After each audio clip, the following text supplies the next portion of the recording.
I began to get an interest in drawing when I was in about grade 7 or 8 in Prince Albert, and building models of airplanes from the First World War. And I began to get interested in designing and drawing from memory different kinds of airplanes from both wars. This would be about 1938 I started it, before the war, but I was interested in airplanes and in war, naturally, because it was the subject at that time. With two exceptions, that's the only kind of drawing or painting I did until after I got out of the Army. Here in Regina, I had a sailboat. I painted one picture of that with sort of a casing technique, and one of sort of an imaginary schooner type thing in watercolor. So I actually got into the idea of going to art college or school from an Army vocational guidance test that I took. And this test listed me first music, second writing, and third art. And music was out because I'd never practiced and I didn't want to learn anything. And I thought of journalism and made some attempt to get to the School of Journalism in Minnesota University. But I think that was ruled out by the DVA people because it was in another country. But anyway, all my buddies from the Army were going to art school in Calgary, so I went. And we had to take commercial art because the Army didn't consider that any other kind of art would be profitable. And I did a year and a half there, not 2 years, in which time I learned some things, but not much. We were taught painting by Illingworth Kerr, and Stanford Parrott, who is still at the Alberta College of Art. He may be the head of it now.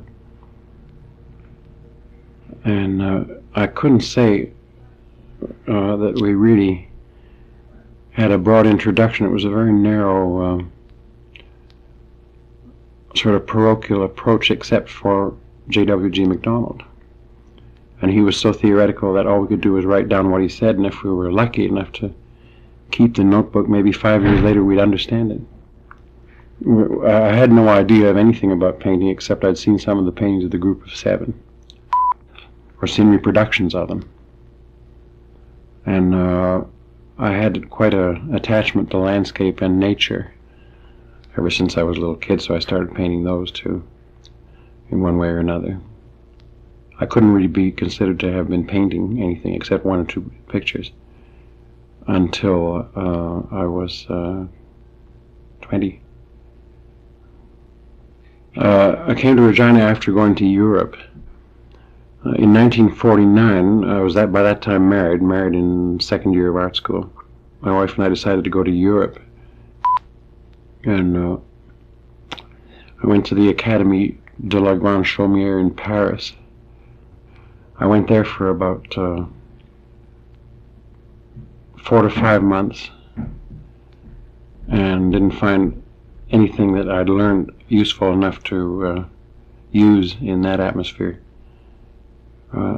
It was a huge class, and the instructor would come in 2 times a week and talk to you in French or in English, and he wasn't impressed at all with my work, and neither was I.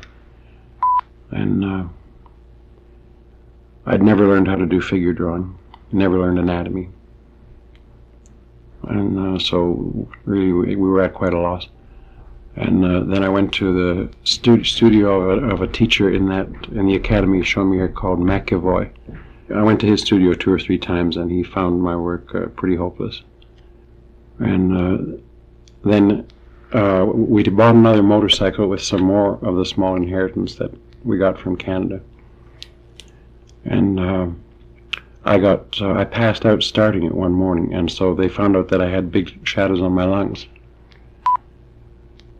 And they came to the conclusion that I had tuberculosis. But they didn't give me a skin test, and I forgot to ask for one. During the time we lived in this small room, I had pleurisy and dysentery at the same time, more or less. And it should have occurred to me that those patches probably were from the pleurisy, but it didn't. So the doctor in the American Army knew of Saskatchewan and the TB plan they had here, and said that if we lived in Saskatchewan we should go back there because it is a good climate for tubercular people, and the treatment is free, which it wasn't in the States, I guess. So we got the money to come home, and we came to Regina. Let's see, I got to know Ken Lockheed, who was here his first year in the directorship of the School of Art, which gave a 2-year diploma course. And I took a couple of art history classes from Victor Watton, who was here teaching art history. And Lockheed gave me a studio in the tower room, and I did some painting in there, most of which was lousy. And then he hired me for summer school up at Emma Lake in 1951. And in 1952 I got on staff of the Regina College School of Art. I mean, having been to Europe, they didn't question anything. They didn't look at the quality of the work, which was not, it was pretty dreadful. But just having been to Europe and been to these places, I got the job here, which I've had ever since 1952. Well, a couple of years off here and there. My next art training was in New York, and we moved down to New York, and I started attending Columbia for both winter semesters, taking philosophy and art. And during that same year I went to the Barnes Foundation in Marion, Pennsylvania, on the recommendation of Ken Lockheed.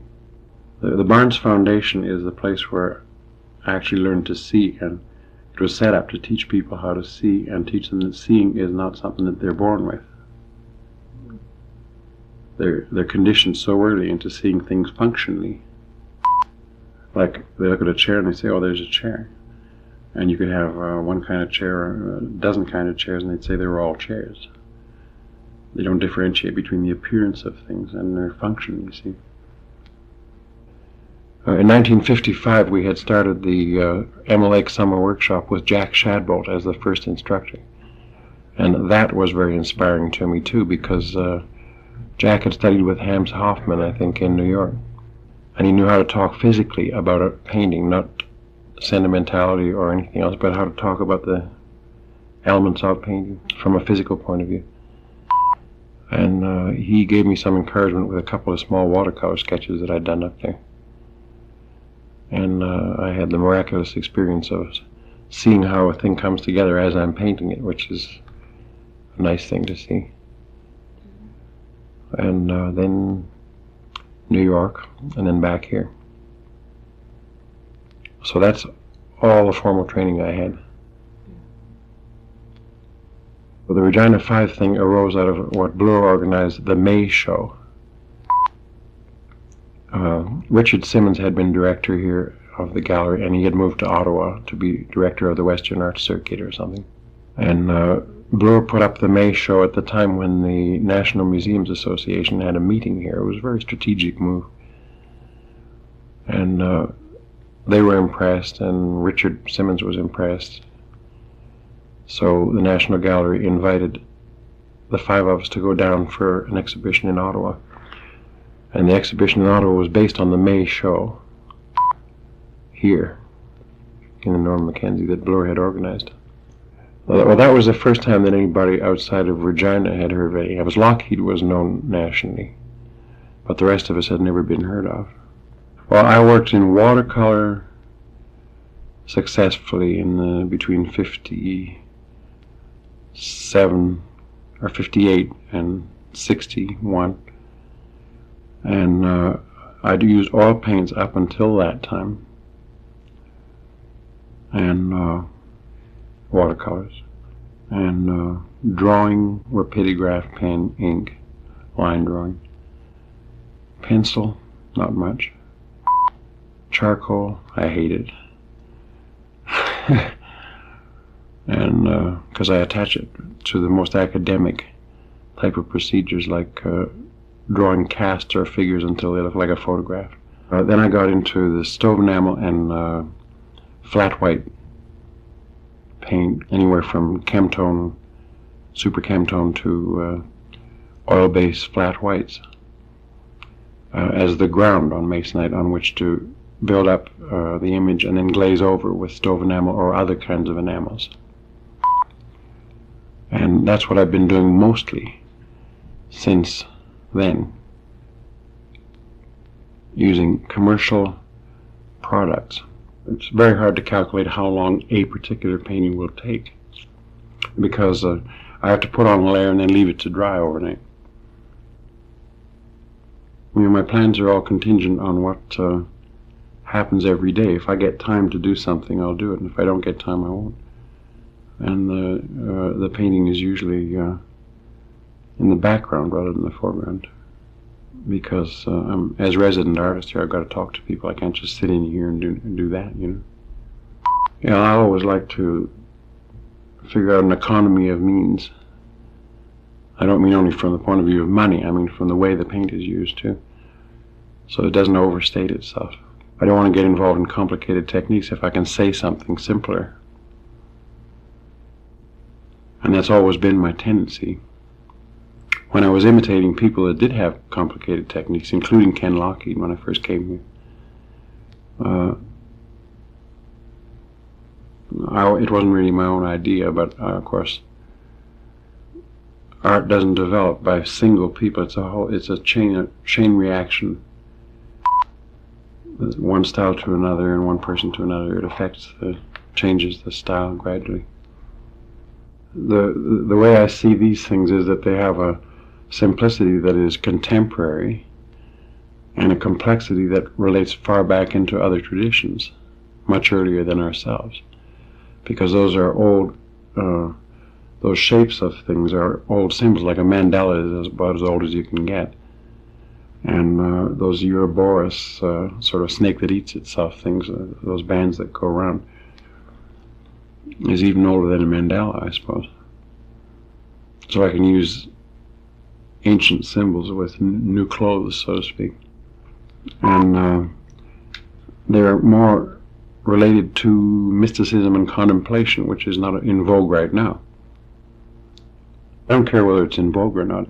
I'm doing it for myself and anybody else who's interested, as all painters have been doing since the Industrial Revolution. They paint the pictures first, and then the buyer finds the picture. It's not commissioned. So that's nothing new. And do a series comprising very different looking images. I mean, I can do a couple of mandalas and a couple of Ouroboros things, and any other shape with square edges. They look completely different, and but they're within a very narrow range. So I work in series on a number of different images of similar things. To drag that scraper around enough times to make what texture you want is not spontaneous. The configurations that you see inside that sort of intestinal looking center in that thing, that is spontaneous. But the idea, the format, has already been established by the outside part. I haven't worked in watercolors for a number of years. I've been thinking about it, but that's all. And drawings with simple linear or complex linear things, not related to photographic reality, but somewhat to landscape. They might look realistic, but they're not from any particular place. Those I can do along with these. Life thought type influences are stronger than art influences with me. A scientist, Roland Fisher, who's a biochemist, who showed me things to read about the relationships in science which are similar to relationships in art. And Violette de Maisy at the Barnes Foundation. People like these made it impossible for me to avoid thinking.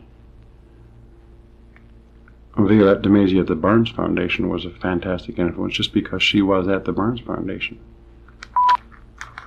And we had to listen to her for 3 hours every afternoon without talking and moving around, once a week there. If you had a question, you had to wait till the next week to ask it 15 minutes before the the lecture. So there'd be her, and there'd be Lockheed influenced my earlier work a lot, which isn't around anymore. And philosophy I got from different people, different philosophers who had related to art, and I put about 15 or more years in studying psychology on my own. And Duncan Blewett here was a big influence there.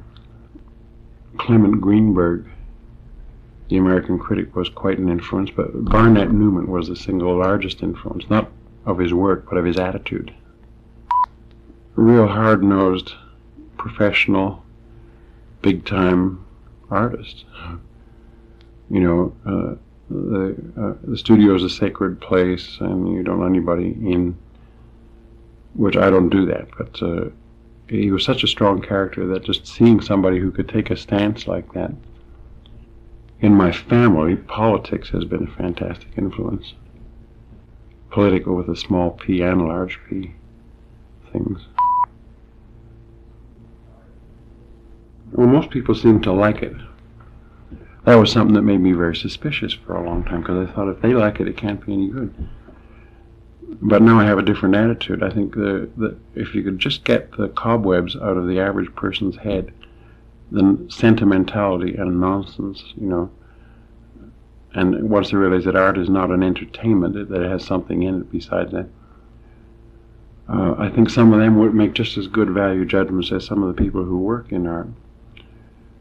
In other words, if you set a Rembrandt in a room and they didn't know it was one, and you set a painting that looked something like that but wasn't quite as good, or 4 or 5 of those, I think they'd probably, many of them, more than half of them, would pick the good one, even if they didn't know the name, providing they're clear of pre-expectations. Anybody who isn't angry at any given time and prejudiced and expecting to find something, if they've got an open mind, they're right on, usually. I think, because they can get a gut reaction if they don't get their head tied up in it. And a good piece of art does elicit a gut reaction, but of course if people don't want to have a gut reaction and only a purely intellectual one, then they're in trouble with any kind of judgment, let alone art. But no, I don't think the public's attitude doesn't mean anything in terms of art, given a general public that's so prejudiced and scared of everything and thinks they're going to get taken. I mean, the public is in general what you call paranoid about the arts or about intellectual things. And so I don't bother with them, but one at a time, if they get rid of the paranoia and the expectations, they can make good judgments. It's partly the fault of art galleries that have built up a kind of a temple-like atmosphere in them. But that's breaking down now quite a bit. Yeah, I'm here in the winter. In the summer, I'm 450 miles north at the cabin that I built up there in 1956. And I've been going there, and the kids who are not kids anymore are still coming there every summer. So if I'm very isolated. But it doesn't bother me, because I figure that later on, when I feel like it, when the opportunity arises, I'll travel. But I won't travel in the summertime, I'll travel in the spring. Because if I traveled in the summertime, it would interfere with going up north. I taught for 1.5 years at the 1.5 terms at the Nova Scotia College of Art, when it was making the transition from an old-fashioned place to a new-fashioned place. And I painted the same down there, because this is an internal environment here. It's psychological. You take it with you. Contemplative, so-called mystical type painting doesn't need so much of an environment, but you take it with you. Now, if I ever decided to change into something radically different and start painting on big canvases, which I doubt that I'll do, it might be influenced by this, or it might be influenced by that. By nature, I don't know. But, you know, there are some painters all through history who kind of stick to building up one thing, especially after 1850. It's noticeable. Cézanne stuck to building up one type of thing, Matisse hopped from one thing to another. Picasso did. So there are the sitters and the hoppers, you see. And that's a personality characteristic. And that's something we can't get rid of. And you tend to be a slow developing, similar image type of person, then you won't change. And I suspect after questioning it a few times, even enough to stop painting for a couple of years, I suspect that I'm that type. So otherwise I don't think I would have done this for so long. And it, it's really, I'm probably the only one who sees the differences in some of these things. Some people would look at it and say, well, that's all the same. It's just an object of contemplation, that's all. Reality on a physical level doesn't relate to anything. It has some qualities of nature in the center of that, you can see. But in terms of meaning, it's always, those paintings of mine usually throw back whatever the person puts on them back into their own head again, so that they can contemplate. Well, people who enjoy yoga and contemplation could use those things for meditation exercises if they wanted to. It has no relationship to nature, or very little. Not as much as it used to have. Before 1961, I was doing the abstract expressionist gesture things, those related to nature. As soon as I began enclosing these images into spaces and making the tension between the image and the outside format important and worrying about stuff like that, it doesn't relate to nature anymore. But it does relate to human nature, which you have to include in nature. Everything that I painted after 1958 had more and more and more impact in it. Even the subtlety of the watercolors was much greater. That was a series. And Cliff Weens in town here has the effulgent image, which means like the sun, or the image that gives out everything. And the twin of that was the void. I was working in concepts, and the effulgent image and the void. I painted the pictures first and then thought of the names for them. And one was the void, like scary. And the other one was like not scary.